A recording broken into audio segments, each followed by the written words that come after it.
ഒരുപാട് ക്ലയൻസും ഒരുപാട് വർക്കുകളും നമുക്ക് കിട്ടണമെങ്കിൽ ആദ്യം നമ്മൾ നല്ല ഔട്ട് കൊടുക്കണം.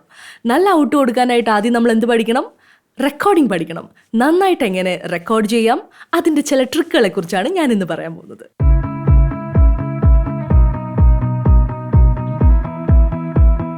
റെക്കോർഡിങ്ങിൽ ഏറ്റവും വലിയ വില്ലനായിട്ട് വരുന്നത് റൂം റിവർബ്രേഷനാണ്. നമ്മൾ എക്കോ എന്നൊക്കെ പറയത്തില്ലേ? എൻ്റെ ഈ ശബ്ദം ഈ മതിലും ഇവിടെയൊക്കെ തട്ടി തട്ടി തട്ടി റിഫ്ലക്റ്റ് ചെയ്ത് ഒരു മുഴക്കം പോലെ കേൾക്കും. അതാണ് റൂം റിവർബ്രേഷൻ. ഇതിന് ചെറിയ ചെറിയ ട്രിക്കുകളുണ്ട്. അക്യൂസ്റ്റിക്കലി ട്രീറ്റഡ് ആയിട്ടുള്ള നമ്മൾ സ്റ്റുഡിയോയിലൊക്കെ കാണുന്ന മതിലുകളില്ലേ, ആ സെറ്റപ്പ് ഉണ്ടെങ്കിൽ അടിപൊളിയായിരിക്കും. പക്ഷെ നമ്മളുടെ കരിയറിൻ്റെ സ്റ്റാർട്ടിങ്ങിൽ നമുക്ക് ഇത്രയും ഇൻവെസ്റ്റ് ചെയ്യാൻ പറ്റില്ല, അത് കുറച്ച് എക്സ്പെൻസീവ് ആണ്. ഈ റൂം റിവർബ്രേഷൻ കട്ട് ചെയ്യാൻ വേണ്ടിയിട്ട് ചെറിയ ചെറിയ ട്രിക്കുകളുണ്ട്. അതിനാദ്യം നമ്മളുടെ റൂമിൽ ഒരുപാട് തുണികൾ വാരി വലിച്ചിടുക, പിന്നെ മതിലിൽ നമ്മൾ ബെഡ്ഷീറ്റ് പോലെയുള്ള കട്ടിയുള്ള തുണികൾ തൂക്കിയിടുക. അതുപോലുള്ളൊരു മെസ്സി ആയിട്ടുള്ള ഒരു റൂമിലിരുന്ന് റെക്കോർഡ് ചെയ്ത റൂം റിവർബ്രേഷൻ ഒരു പരിധി വരെ കട്ട് ചെയ്യാം. ഒരുപാട് സാധനങ്ങൾ റൂമിലുണ്ടെങ്കിൽ നമ്മളുടെ ഈ ശബ്ദം അതിലൊക്കെ അബ്സോർബ് ചെയ്ത് ഈ റിഫ്ലക്ഷൻസ് കുറച്ച് റൂം റിവർബ്രേഷൻ കട്ട് ചെയ്യാൻ പറ്റും. പക്ഷേ അത്രയും അലങ്കോലമായിട്ടുള്ള ഒരു റൂമിൽ നമ്മൾ എങ്ങനെ ഇരുന്ന് ജോലി ചെയ്യും? അതിനാണ് ഇപ്പോൾ എൻ്റെ റൂമിൽ ഞാൻ ചെയ്തിരിക്കുന്നത്. ഞാൻ അക്യൂസ്റ്റിക്കലി ട്രീറ്റ് ചെയ്ത അടിപൊളി ഒരു റൂമിലല്ല വന്നിരിക്കുന്നത്. ഈ റൂം ഞാൻ സെലക്ട് ചെയ്ത സമയത്ത് സഹിക്കാൻ പറ്റാത്ത റിവർബ്രേഷൻ ആയിരുന്നു. സാധനങ്ങളൊന്നുമില്ല, വാർഡ്രോബ് മാത്രമേ ഉണ്ടായിരുന്നുള്ളൂ. അപ്പോൾ ഞാൻ എന്താ ചെയ്തതെന്ന് പറഞ്ഞാൽ, എൻ്റെ ബാക്ക്ഗ്രൗണ്ടിൽ കാണുന്ന ആ കേർട്ടൻ ഇല്ലേ, ഞാൻ വളരെ ഡീറ്റെയിൽ ചെയ്ത് ഞാൻ കാണിക്കാം കേട്ടോ. അത് ശരിക്കും സോഫയിലൊക്കെ അടിക്കുന്ന വളരെ കട്ടിയുള്ള ഒരു ക്ലോത്താണ്. അത് ഈ റൂമിൻ്റെ സൈസിന് നമ്മൾ മേടിച്ച് കേർട്ടൻ പോലെ സെറ്റ് ചെയ്തപ്പോൾ 70% റൂം റിവർബ്രേഷൻ കട്ട് ചെയ്യാൻ എന്നെ ഹെൽപ്പ് ചെയ്തത് ഈ കേർട്ടൻ ആണ്. അടുത്തത്, നന്നായിട്ട് റെക്കോർഡ് ചെയ്യാനായിട്ട് നമുക്ക് ആദ്യം നല്ലൊരു മൈക്ക് വേണം. മൈക്രോഫോൺ തന്നെ പലതരങ്ങളുണ്ട്. കണ്ടൻസർ മൈക്രോഫോൺ ഉണ്ട്, ഡൈനാമിക്, റിബൺ മൈക്രോഫോൺ ഒക്കെ ഉണ്ട്. നമുക്ക് നന്നായിട്ടൊരു സെറ്റപ്പ് ചെയ്യാൻ വേണ്ടിയിട്ട് സൗണ്ട് കാർഡും മൈക്രോഫോണും ലാപ്ടോപ്പും ഒക്കെ വേണമെങ്കിൽ കൂടിയും ഇപ്പോൾ മാർക്കറ്റിൽ USB മൈക്രോഫോൺസ് ഉണ്ട്. നല്ലൊരു ടൊണാലിറ്റി ഉള്ള മൈക്രോഫോൺ കിട്ടിയാൽ അത്രയും നല്ലത്. അപ്പോൾ നമ്മൾ റെക്കോർഡ് ചെയ്യുന്ന സമയത്ത് ഈ കൈപ്പത്തി വിടർത്തിയാൽ കിട്ടുന്ന ഒരു 6 മുതൽ 7 ഇഞ്ച് വരെ അകലത്തിൽ നിന്ന് നമ്മൾ റെക്കോർഡ് ചെയ്യണം. രണ്ടാമത്തെ കാര്യം, നമ്മൾ റെക്കോർഡ് ചെയ്യുന്ന സമയത്ത് ഇങ്ങനെ സ്ട്രെയിറ്റ് നിന്ന് റെക്കോർഡ് ചെയ്യുന്നതിനേക്കാളും നല്ലത് ഒരു ലേശം മൈക്ക് ചരിയുന്നേക്കാളും നമ്മൾ ചരിയുന്നതായിരിക്കും നല്ലത് കേട്ടോ. ഒന്ന് ലേശം ചരിഞ്ഞ് റെക്കോർഡ് ചെയ്താൽ ഈ ഭ് ഒക്കെ പ്രൊനൗൺസ് ചെയ്യുന്ന സമയത്തുണ്ടാവുന്ന കാറ്റുകൊണ്ടുണ്ടാവുന്ന പോപ്പിംഗ് നമുക്ക് ഒരു പരിധി വരെ കുറയ്ക്കാൻ പറ്റും.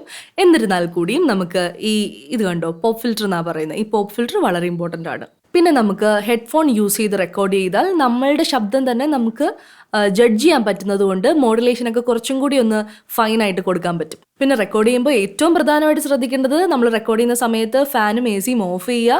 നമ്മളുടെ റെക്കോർഡിങ്ങിൽ ഫ്രിഡ്ജിൻ്റെയും AC-യുടെയും ഫാൻ്റെയും ശബ്ദം കേൾക്കുന്നില്ല എന്ന് ഉറപ്പ് വരുത്തണം. പിന്നെ റെക്കോർഡ് ചെയ്യുന്ന സമയത്ത് നിന്നുകൊണ്ട് റെക്കോർഡ് ചെയ്താൽ കുറച്ചുകൂടെ നന്നായിരിക്കും. ഇരിക്കുന്ന സമയത്ത് ഡയഫ്രം കംപ്രസ് ആയിരിക്കും. നിൽക്കുമ്പോൾ എയർ ഫ്ലോ ഒക്കെ കറക്റ്റായി ഗാംഭീര്യത്തോടെ റെക്കോർഡ് ചെയ്യാം. പക്ഷെ എന്നൊക്കെ പറഞ്ഞാലും 1-2 മണിക്കൂറൊക്കെ നീണ്ട സ്ക്രിപ്റ്റൊക്കെ റെക്കോർഡ് ചെയ്യാനായിട്ട് നിന്നുകൊണ്ട് റെക്കോർഡ് ചെയ്യുന്നത് പോസിബിൾ അല്ല. അപ്പോൾ നന്നായിട്ട് നല്ലൊരു പൊസിഷനിലിരിക്കുക, റെക്കോർഡ് ചെയ്യുക. പിന്നെ തണുത്ത വെള്ളം കുടിച്ചിട്ട് പോയി റെക്കോർഡ് ചെയ്യരുത്. ഒരു ലേശം ചൂടുവെള്ളമോ റൂം ടെമ്പറേച്ചറിൽ തണുത്ത വെള്ളമോ കുടിക്കാം. ഇല്ലെങ്കിൽ നമ്മളുടെ വോക്കൽ കോഡ് ടൈറ്റൻ ആകും. പിന്നെ രണ്ടാമത്തെ കാര്യം, ഭക്ഷണം കഴിച്ച് ഉടനെ പോയി റെക്കോർഡ് ചെയ്യരുത്. കാരണം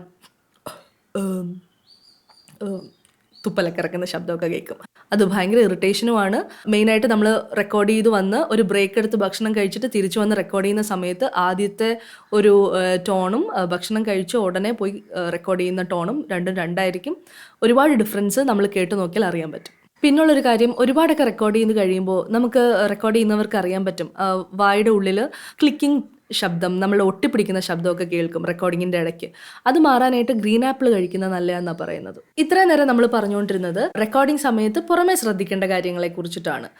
ഇനി നമ്മൾ റെക്കോർഡിങ്ങിലേക്ക് വരുന്ന സമയത്ത് ഒരു ബേസിക് ലെവൽ, ഒരു -6 dB പരിധിയിലായിരിക്കണം നമ്മളുടെ ഓഡിയോ ലെവല്.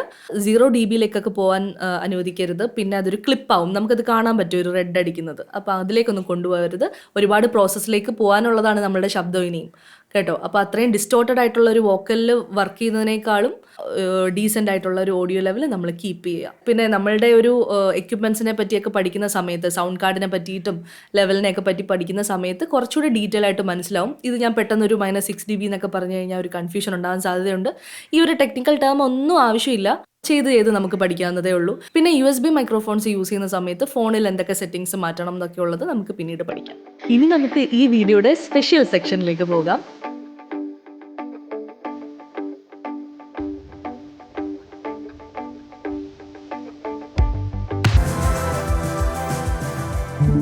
റാമും വെട്രിയും 9:30 ഉറക്കം വിട്ടെഴുന്നേറ്റത്.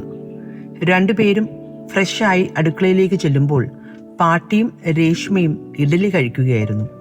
ആഹാ, രണ്ടാളും കൂടി നമ്മളെ ഒന്നും വിളിക്കാതെ ഒറ്റയ്ക്കിരുന്ന് ഇഡലി തട്ടുവാണോ? ആനന്ദി എവിടെ പോയി? വെട്രി ചോദിച്ചു. രേഷ്മ ഗൗരവത്തിൽ അവനെ ഒന്ന് നോക്കി. ഈ സമയത്ത് പുറത്തായി ലൂണയുടെ ശബ്ദം കേട്ടു. ദേ വന്നല്ലോ, പുറത്തേക്ക് തിരിഞ്ഞു നോക്കിക്കൊണ്ട് റാം പറഞ്ഞു.